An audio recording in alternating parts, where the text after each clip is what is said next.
If you are already creating reels and social media videos for your business, it only takes seconds to repurpose those as pins. I'm Christina, and this is the Social Media Strategy Lab. I use Pinterest to drive long-term traffic, and I'll break down exactly what's working right now.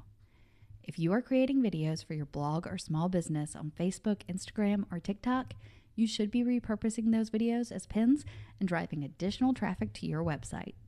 To start, go to Pinterest and click the icon in the top left corner. Then select Create Pin.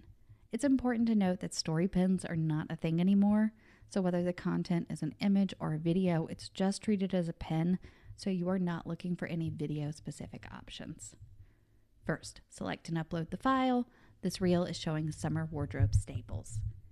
If you click on the video, you will see editing options.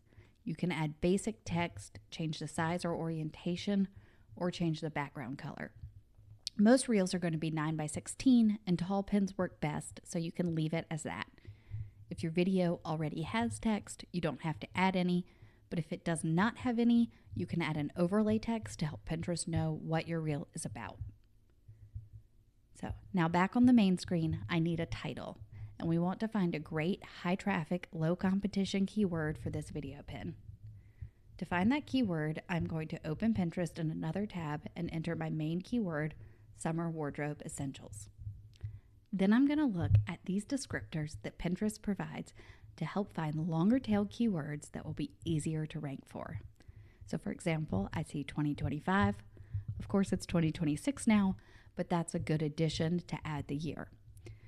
Then I scroll on and looking at the other adjectives, and I see aesthetic, which perfectly describes the pieces in my video.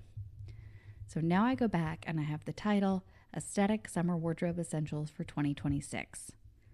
Then I go down to the description. I like to start with a question with the high-level keyword. So, looking for summer wardrobe essentials for 2026, ? We've got great aesthetic pieces to rock in the summer of 2026. And I keep adding sentences with keywords and the descriptors I found in my keyword search. And I always like to end with a call to action to drive people to my site, so depending on what my website is. If it was an e-commerce site, I might say, visit our website to shop our summer staples now. Or if it's a blog, I might say, read the full article to see all our summer wardrobe recommendations plus bonus styling tips. Then add the relevant link and select your board. And add tags. These tags help Pinterest categorize your video. Search for relevant keywords like summer and outfit and clothes, and pick the tags that best describe your reel.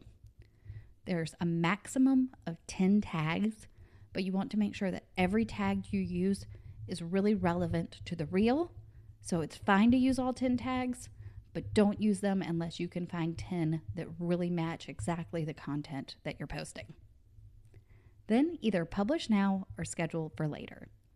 If you are repurposing a bunch of videos in bulk, you want to schedule them a day or more apart so Pinterest sees you as a consistent poster instead of someone who just comes in once a month. Someone who posts every day will get shown more than someone who just comes in and posts 30 videos all at once. And if the videos link to the exact same URL, then schedule those 7 days apart. And that's all. Now your social media reels can drive traffic to your website. Subscribe for more practical pinning tips.